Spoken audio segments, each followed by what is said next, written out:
ये कहानी है एक गांव की जहां रिश्ते खून से तो जुड़े थे पर उनकी पहचान दौलत से होती थी। इसी गांव में रहती थी सुषमा, एक ऐसी औरत जिसकी आंखों में सपने तो थे पर किस्मत में सिर्फ गरीबी लिखी थी। उसका पति राम दिन रात दूसरों के खेतों में मजदूरी करके 2 वक्त की रोटी जुटाता था और सुषमा खुद लोगों के घरों में झाड़ू पोंछा करके घर का खर्च चलाती थी। उसी गांव में सुषमा की एक छोटी बहन भी थी, सुजाता। उसका पति शहर का एक बड़ा व्यापारी था और वह खुद एक रानी की तरह आलीशान हवेली में रहती थी। पर दौलत ने उसे अमीर तो बना दिया था लेकिन दिल से उतना ही गरीब कर दिया था। एक दिन सुषमा सुबह सुबह काम पर जा रही होती है, तभी रास्ते में उसे सुजाता मिलती है। अरे दीदी, आप कहाँ जा रही हैं इतनी सुबह सुबह? वो काम पर जा रही थी सुजाता। हाँ, वो तो आपके हाथों को देखकर ही पता चल रहा है। देखिए तो, बर्तन धोते धोते कैसे घिस गए हैं आपके हाथ। खैर, मैं तो आपको ये बताने आई थी कि रक्षाबंधन आ रहा है ना, तो मैंने मोहन भैया के लिए सोने की राखी बनवाई है। पूरे 2 तोले की है। और आप क्या दे रही हैं भैया को? सुषमा कुछ नहीं बोलती क्योंकि उसके पास देने के लिए कुछ नहीं था। तभी सुजाता बोल पड़ती है, अरे, मैं भी क्या पूछ रही हूँ, आप भला क्या ही देंगी?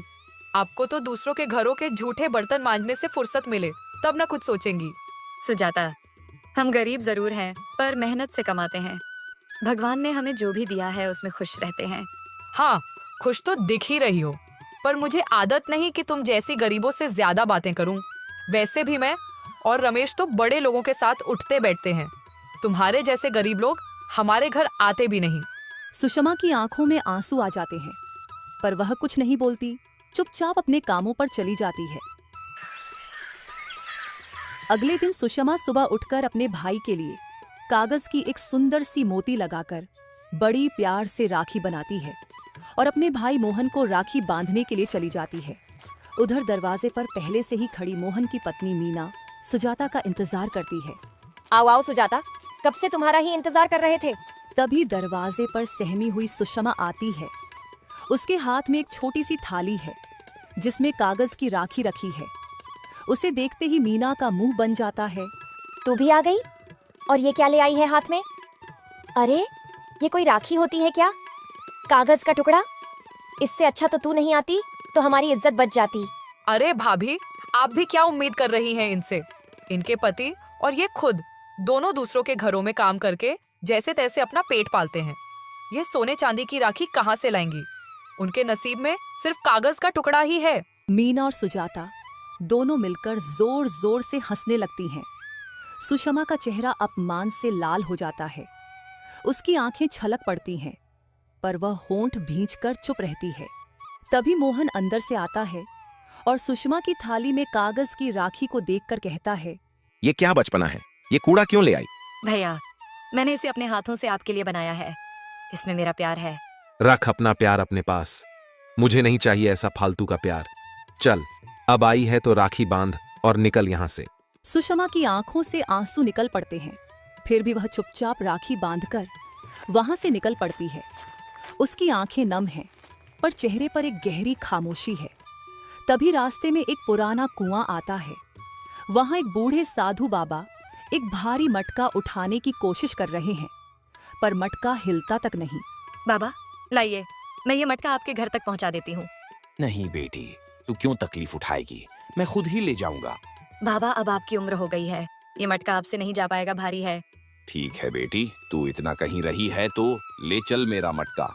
फिर सुषमा मटके को लेकर साधु बाबा के घर तक पहुंचा देती है। यही मेरा घर है बेटी, यहीं पर तू मटका रख दे। बेटी, मैं कब से नोटिस कर रहा हूँ, तेरे चेहरे पर उदासी नजर आ रही है। पर तू चिंता मत कर बेटी, तुम्हारे जो भी कष्ट होंगे सब दूर हो जाएंगे। तुमने आज एक बूढ़े व्यक्ति की मदद की है। भगवान ऊपर बैठकर सब देखता है बेटी। ठीक है बाबा, फिर मैं चलती हूँ। रुको बेटी, तुम बहुत नेक दिल की लगती हो। मैं तुम्हें कुछ देना चाहता हूँ। इसमें से तुम कोई एक घड़ा ले लो। मैं घड़ा लेकर क्या करूंगी बाबा? मेरे घर में घड़ा पहले से ही पड़े हुए हैं। बेटी, इस घड़े को तुम ऐसा वैसा घड़ा मत समझो। ये कोई मामूली घड़ा नहीं है। ये घड़ा कर्मों का फल बताता है। इसमें से तुम जो घड़ा लोगी वह घड़ा तुम्हारे कर्मों के हिसाब से इसमें भर जाएगा। अगर तुम अच्छा कर्म की होगी तो तुम्हें अच्छा फल मिलेगा। फिर सुषमा उसमें से एक घड़ा उठाती है और अपने घर लेकर आ जाती है और सारी बात अपने पति राम को बताती है। कर्मों का फल, और वो भी मटके में। अरे पगली, आजकल कोई मुफ्त में पानी नहीं पिलाता, वो तुझे मटका दे गया। बात सही है तुम्हारी। बाबा की आंखों में सच्चाई सी दिखी। कह रहे थे इसमें जो होगा वो मेरे अच्छे कामों का फल होगा। चल खोल के देख ही लेते हैं, कम से कम पता तो चले कि बाबा की आंखों में सच्चाई थी या चालाकी। सुषमा और राम मिलकर मटके को धीरे धीरे खोलते हैं। जैसे ही कपड़ा हटता है, मटके के अंदर से सोने के सिक्कों की चमक पूरे कमरे को रोशन कर देती है। दोनों स्तब्ध रह जाते हैं। हे भगवान, ये तो सोना है, असली सोने के सिक्के। मैंने कभी सपने में भी नहीं सोचा था कि किसी की मदद करने से मुझे इतना कुछ मिल जाएगा, लेकिन ये सब ऊपर वाले की मर्जी से ही हुआ है। शाम का समय दोनों बाहर में बैठकर आपस में बात कर रहे होते हैं। राम, ये सिक्के अगर हम यूं ही रख देंगे तो ये एक दिन खत्म हो जाएंगे, लेकिन अगर हम इनसे कुछ सिर्फ अपना नहीं दूसरों का भी भला करने वाला काम करें तो ये हमेशा के लिए सहारा बन सकते हैं। तो तू क्या करना चाहती है? मैं सोच रही हूँ एक अच्छी नस्ल की गाय खरीदूं और उसका दूध गांव में बेचूं। शुद्ध दूध, बिना मिलावट के। सबको अच्छा भी लगेगा और हमारा जीवन भी सुधरेगा। तेरा सोच तो मेरी सोच से बहुत ऊंचा है सुषमा। तू जो भी करेगी मैं तेरे साथ हूँ। अगले दिन सुबह सुषमा घर से जल्दी निकलती है। उसकी आंखों में हल्की सी चमक थी, पर कदम अब भी उतने ही साधे और शांत थे। उसने सोने के कुछ सिक्के एक कपड़े में बांध लिए थे और बाजार की ओर चल पड़ी। बाजार में बहुत चहल पहल थी। वह सीधे उस जानवरों वाले ठेले के पास गई जहां अच्छी नस्ल की गायें बंधी थीं। गायों के पास कुछ लोग भाव ताव कर रहे थे। बहन जी, ये गाय दूध की बहुत अच्छी नस्ल की है। दिन में 2 बार अच्छा दूध देती है, लेकिन ये सस्ती नहीं है। संभाल पाएंगी? गाय संभालना मुझे आता है और कीमत की चिंता मत कीजिए, मैं पूरा हिसाब दे दूंगी। सुषमा कुछ सोने के सिक्के से गाय खरीदकर घर आ जाती है। अगली सुबह वह अपने गाय का दूध निकालकर गांव-गांव बेचने निकल पड़ी।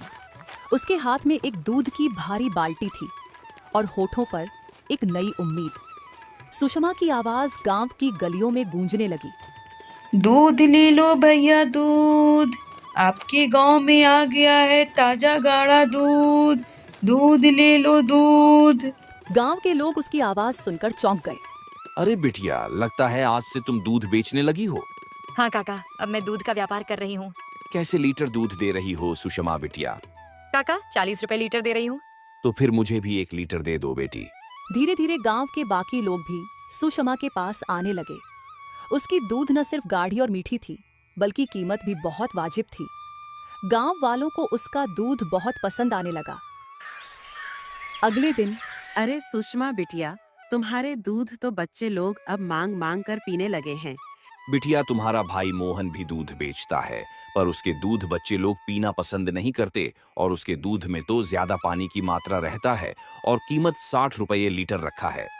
हाँ, सुषमा सही कह रहे हैं ये काका। अब हम लोग तुम्हारे पास से ही दूध खरीदा करेंगे। तुम्हारे दूध भी बहुत गाढ़ी और मीठी होती है और कीमत भी कम है।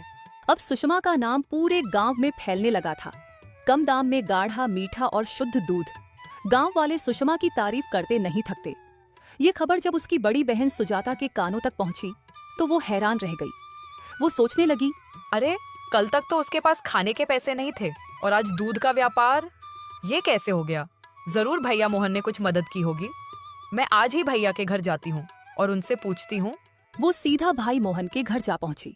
भैया, सच सच बताओ, कहीं तुमने सुषमा की मदद तो नहीं की? नहीं सुजाता, मैं भी यही सोच रहा हूँ। मैंने तो कुछ नहीं किया, बल्कि उसकी वजह से तो मेरा व्यापार चौपट हो गया है।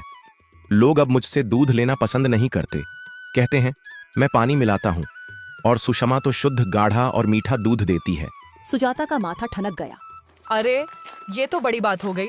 कल तक तो उसके पास राखी खरीदने तक के पैसे नहीं थे और आज व्यापार, अचानक ये सब कैसे हो गया? सोचती हुई वो बाहर निकली और तभी रास्ते में वही साधु बाबा मिले। बेटी, जरा ये घड़ा मेरे घर तक पहुंचा दो।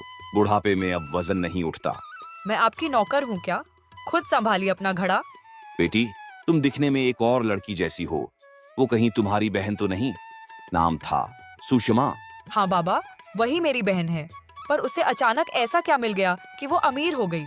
फिर वह साधु बाबा ने सुजाता को सारी कहानी बता दी। सुजाता लालच में आ गई और बाबा से बोली, बाबा लाइए आपका घड़ा, मैं आपके घर तक पहुंचा देती हूँ, पर आप मुझे भी वह घड़ा दीजिएगा। फिर सुजाता ने घड़ा को उठाकर बूढ़े बाबा घर तक पहुंचा दी और बूढ़े बाबा उसके सामने ढेर सारे घड़े लाकर रख दिए और उसमें से एक घड़ा लेने को कह दिए। फिर सुषमा ने सारे घड़े में से जो सुंदर घड़ा दिख रहा था वह उठा ली और खुशी खुशी अपने घर आ गई। अरे वाह, मेरे घड़े में भी अच्छा ही निकलेगा, क्योंकि मैं भी तो अच्छे ही कर्म किए हैं। जैसे ही घड़ा खोला उसके होश उड़ गए, क्योंकि घड़े में कंकल पत्थर से भरा था। गुस्से में उसने घड़ा जोर से पटक दिया। घड़ा फुटकर टुकड़े टुकड़े हो गया। अब गांव में सुषमा का नाम दिन ब दिन ऊंचा होता जा रहा था। उसका दूध शुद्ध, मीठा, गाढ़ा और सस्ता। हर कोई उसके ही द्वार पर आता। लोग कहते, सुषमा बेटी का दूध तो जैसे अमृत है, इतना सस्ता और इतना अच्छा। पर यही बात सुजाता को चुभ रही थी। वो बैठी बैठी सोचने लगी, आज वो मुझसे आगे निकल गई। सब लोग अब उसी की तारीफ करते हैं, उसे आदर देते हैं, सम्मान देते हैं। धीरे धीरे उसका चिड़चिड़ापन जलन में बदलने लगा। अब वो ठान चुकी थी, दीदी को ऊपर नहीं बढ़ने दूंगी। और एक दिन वो सीधा अपने भाई मोहन के घर जा पहुंची। उसने धीमे लेकिन झर भरे स्वर में कहा, भैया सुषमा की वजह से आपका व्यापार ठप हो गया है, क्यों ना अब हम दोनों मिलकर उसका दूध का धंधा ही बंद कर दें। सुजाता धीरे से झुककर उसके कान में फुसफुसाई। मोहन कुछ देर चुप रहा, फिर बोला, ठीक है बहन, जैसा तू कहेगी वैसा ही करूंगा। जब पूरा गांव सो चुका था तब सुजाता और मोहन सुषमा के घर के पास पहुंचे। सुषमा की गाय बाहर बंधी थी, बिल्कुल शांत। सुजाता बोली, भैया तुम दूध निकालो, मैं चारों ओर नजर रखती हूँ। मोहन जल्दी जल्दी बाल्टी भरने लगा। गाय बेचैन हुई पर कुछ न कर सकी। दूध लेकर दोनों अपने अपने घर लौट गए। जैसे ही उजाला हुआ, मोहन एकदम आत्मविश्वास से भरा दूध लेकर गांव पहुंचा। चेहरे पर मुस्कान और आवाज में नया उत्साह। दूध ले लो भैया, शुद्ध दूध, अब मैं पानी नहीं मिलाता, एक बार छक कर देख लो। ऐसा कहकर घर घर दूध सबको पूछता, पर उसका दूध कोई नहीं लेता। बहुत देर तक गांव वाले सुषमा का दूध का इंतजार कर रहे थे और मोहन इधर उधर दूध लेकर घूम रहा था। गांव वाले थक हार कर फिर मोहन से दूध खरीदे। इधर सुषमा अपने गाय का दूध निकालने की कोशिश कर रही थी, पर एक भी बूंद दूध नहीं निकला। वह बहुत परेशान हो गई। पता नहीं क्या हो गया है, खाना भी तो अच्छा ही खाई थी, फिर आज दूध क्यों नहीं दे रही है। गांव वालों मेरे दूध का इंतजार कर रहे होंगे और पवन काका को तो दूध पीकर ही दवा खाना होता है। हे भगवान, मैं क्या करूं। रात हो जाती है। फिर वे लोग दोनों वैसे ही सुषमा के गाय के पास आते हैं और दूध निकाल कर चले जाते हैं। अब मोहन का दूध भी गांव वालों को पसंद आने लगा था, क्योंकि उसमें पानी नहीं मिल रहा था। इधर सुषमा फिर बाल्टी लिए परेशान हो रही थी। गांव में अब सुषमा के बारे में बातें होने लगी थीं। सुषमा अब दूध बेचने नहीं आ रही, कहीं उसकी गाय बीमार तो नहीं हो गई, या फिर दूध ही बंद हो गया।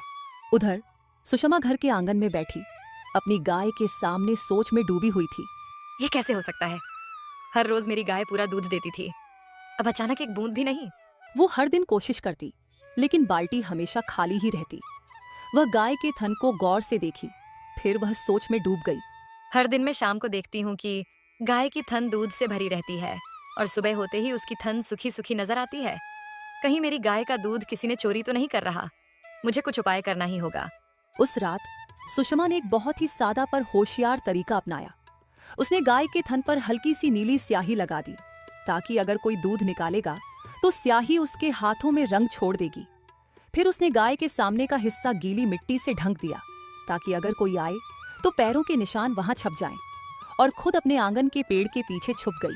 जब रात आधी हो गई तब मोहन और सुजाता आए और अपने अपने कामों में लग गए। मोहन के हाथ में नीली स्याही लग गई थी, पर उसे पता नहीं चला और दूध निकालता रहा। यह सब पेड़ के पीछे छुपकर सुषमा देख रही थी।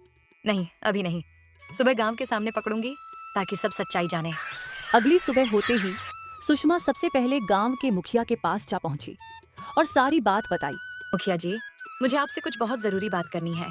मेरा दूध चोरी हो रहा है और अब मुझे पता चल गया है कि कौन कर रहा है। क्या दूध चोरी? अरे बेटी, ऐसा कौन नीच काम करेगा, और तुम्हें कैसे पता चला? मैंने खुद चाल चली, गाय के थनों पर हल्की नीली स्याही लगाई और आंगन में मिट्टी बिछा दी, जिसमें जो भी आए उसके पैर के निशान छप जाएं। सुषमा की दूध चोरी होने की बात सुनकर गांव वाले इकट्ठे होने लगे। वहां मोहन और सुजाता भी आए। ठीक है सुषमा, अब सब गांव वाले सामने हैं। तू बता, तुझे किस पर शक है? सुषमा ने भीड़ की तरफ देखी और बोली। भैया मोहन और सुजाता पर। मोहन और सुजाता दोनों चौंक गए, फौरन बोल उठे। क्या बकवास है ये? मैं क्यों चुराऊंगा दूध? और फिर मैं खुद दूध बेचता हूँ। सुषमा, तुम तो पागल हो गई हो। अपनी ही बहन पर इल्जाम लगाती हो, शर्म नहीं आती? तभी मुखिया की नजर मोहन के नीले हाथों पर पड़ी। मोहन, तुम्हारे हाथ नीला कैसे हो गए? लगता है तुम सुजाता के गाय के साथ होली खेल कर आए हो, क्योंकि सुजाता के गाय के थनों में भी नीला रंग लगा हुआ है। मोहन अब सब कुछ समझ गया। अब मैं पकड़ा गया हूँ। फिर वह बोला। माफ कर दीजिए मुखिया जी, यह सब मैं लालच में आकर किया था। सुषमा की वजह से मेरा दूध गांव वालों को पसंद नहीं आ रहा था और सभी कोई सुषमा से ही दूध खरीद रहे थे। पर मुखिया जी, मुझे यह आइडिया सुजाता ने दी था। मुझे भी माफ कर दीजिए मुखिया जी, मैं ही यह सब मोहन भैया से करवाया था, क्योंकि मैं सुषमा को अपने से आगे बढ़ता हुआ नहीं देख सकती थी। सुषमा की आंखों में आंसू आ गए और वह बोली। भाई बहन का रिश्ता खून का रिश्ता होता है और वह लोग एक दूसरे का सहारा बनते हैं, मगर यहाँ आप लोग तो मेरी रोजी रोटी से जलने लगे थे। मुखिया जी, आपको जो सजा देना है आप इन लोगों को दे सकते हैं, मैं इन लोगों को माफ नहीं करूंगी। तुम लोगों की यह सजा है कि 3 महीने तक तुम दोनों सुषमा की गाय का देखभाल करोगी। जैसे गाय का खाना देना, नहलाना, दूध निकाल कर गांव में बेचना, ये सब तुम लोगों को करना पड़ेगा और तुम दोनों को सुषमा का नुकसान का भरपाई करना होगा। जी मुखिया जी, हम लोग जरूर करेंगे। फिर उसी दिन से वे लोग सुषमा की गाय की देखभाल करने लगते हैं और दूध निकालकर गांव में बेचकर सुषमा को पैसा लाकर देते थे और सुषमा अपने जीवन हंसी खुशी से जीने लगी। जब अपनों की ही